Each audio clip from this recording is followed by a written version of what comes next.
Happy Tuesday, AwareWolves. Video number 30, big 30. Hope you guys are having a good day today. I know I am, but every day that I wake up is a good day. Sydney's having a good day too.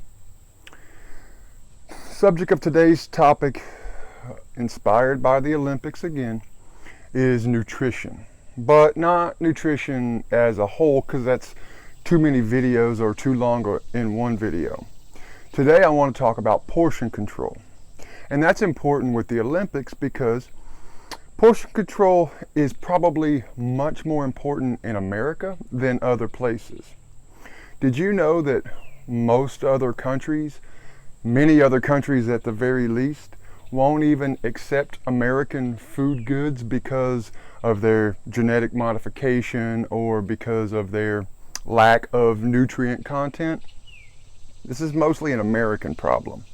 But if you look around the world, mostly Americans are the overweight. Now, all countries have overweight people, but for some reason, and like I know why, Americans are the most overweight.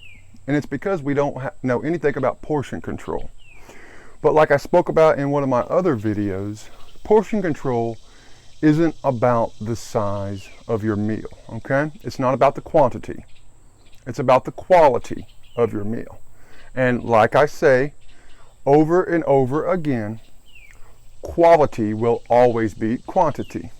Now, the reason that's important here in America is because portion control is directly related to how good the quality of your food is. Let's take dog food, for example. If you buy dog chow, pedigree dog food, or any of the big name brands from Walmart, you're essentially feeding your dog Burger King every single meal for breakfast and dinner. And your dog's coat's going to suffer from it, your dog's overall health, teeth, breath. These things are going to suffer from the fact that you're feeding it Burger King just to get a cheaper food or whatever the case may be. Now, if you were to feed that dog Blue Buffalo, for example, Authority, for example, Simply Nourished, for example, Science Diet, Eukanuba, you're actually going to be feeding the dog less food because you're feeding the dog more nutrient-packed food. Just like fast food for humans, it's empty food. It makes you hungry pretty quickly so that you'll go back and get some more. See, that's a sinister tactic. American food has a lot of preservatives in it. It's artificial. It's not real. And those artificial elements in the food are addictive properties. It's sugar. It's things that aren't going to help you in the fuel source because, see, food is energy. Food is fuel. Let's use a fuel example. If you put 87 octane in your car, it's going to run like 87 octane makes a car run at that efficient. But if you put 92, 93 octane in your car, it's going to run like a 93 octane efficient car runs. It's going to run better. It's going to run longer, and it's going to stay out of the shop longer. Same thing with humans. If you want to stay out of the shop, aka the healthcare industry, put better fuel in your body. Put better fuel in your body. Do you think those Americans are putting shitty food in their body? Look at their body. You can tell they're not. And when they do put shitty food in their body, because we all have cheat days, I guarantee you their portions of cheat food are much smaller because their stomach's going to hurt less. Their body's going to reject that nasty food less. You can wake up the next morning and not have a stomach ache if you have one slice of pizza. You have the whole pizza, half the pizza, you're going to wake up with a stomach ache. What do you expect?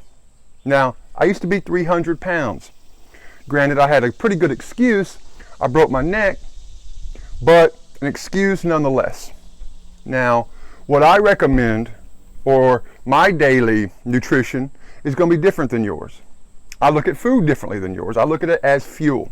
So I'm not going to go out and spend a whole bunch of money on going out to eat, knowing I'm going to be hungry again. It doesn't make much sense to me. Food is fuel.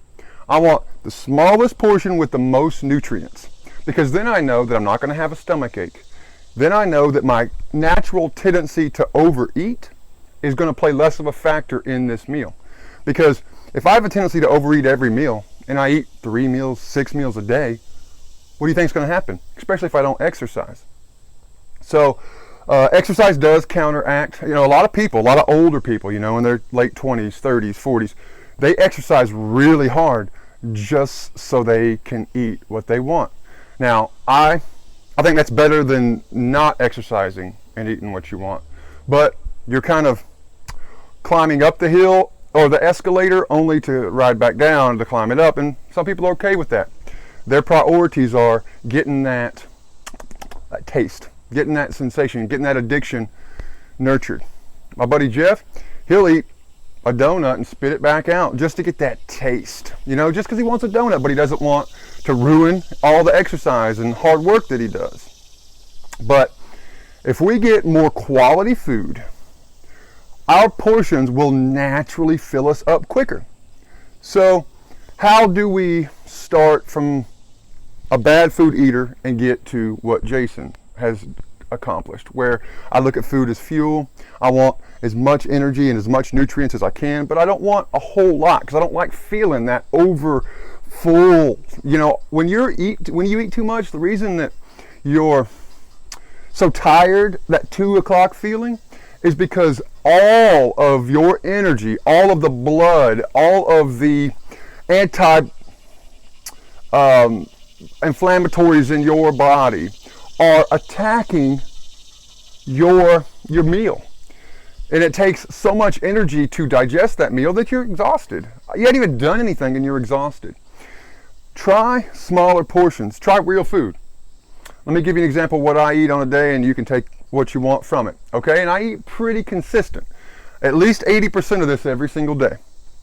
For breakfast, coffee. I'm addicted to coffee. I love coffee. I see nothing problem with addiction to coffee. Okay? I also have, after my coffee has digested and I feel a little bit more energy, maybe a banana, maybe some other type of fruit. After my workout, early in the morning, I'll have eggs. Eggs and avocado. Those are my 2 favorites. Some people don't like animal byproducts, so they don't want eggs. Fair enough.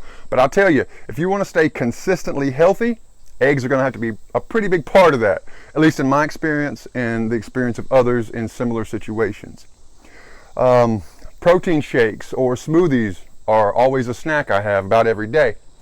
Peanut butter or almond butter and a banana or some other fruit are almost always a snack I go for.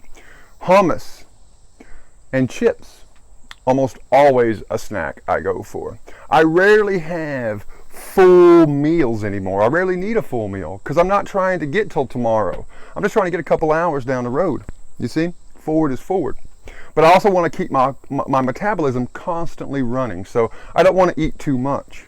But if you've been listening, if I get the human equivalent of Blue Buffalo or a healthier alternative, I'm going to get fuller quicker because it's real food. There's no cardboard in it. There's no artificial ingredients to it. And it also prevents me from supporting big agriculture that puts those ingredients in there and thinking I'm not going to care. Of course I'm going to care. My body cares, so how could I not care? For dinner, I like to have some, I eat meat still, try to get the protein. There's other ways, but I like meat. But I eat maybe some grain, some brown rice, maybe some lean meats, maybe just some vegetables and lean meats, something to get some protein in me. If I'm hungry late at night, which I normally am not, because that meat really kind of fills you up more than other types of protein, I'll get another banana and some more peanut butter, something that's got maybe some fruit in it, but maybe also some fat in it. I'm okay with that. I don't worry about that because I know I'm just constantly doing this 7 days a week. So my forward is continuing forward. It's okay if I have a little bit something sweet late at night. I try to stay away from cookies and gummy candy, which is my favorite, and pies and cakes and donuts as much as possible. Maybe on a Sunday, but that's about it. And when I do have these things, let me reiterate, I have a very small amount. Quality of your food will make your portions automatically smaller. Try it out, see what you think. Try it out today. Try it out tomorrow. Quality of your food is what matters. Okay? If you want to look like an Olympian, eat better quality food, because I promise you that's what they're eating. Three Rivers Paddle Sports. AwareWolves, as you already know. Video number 30 seems like a good one to me. Join my crew.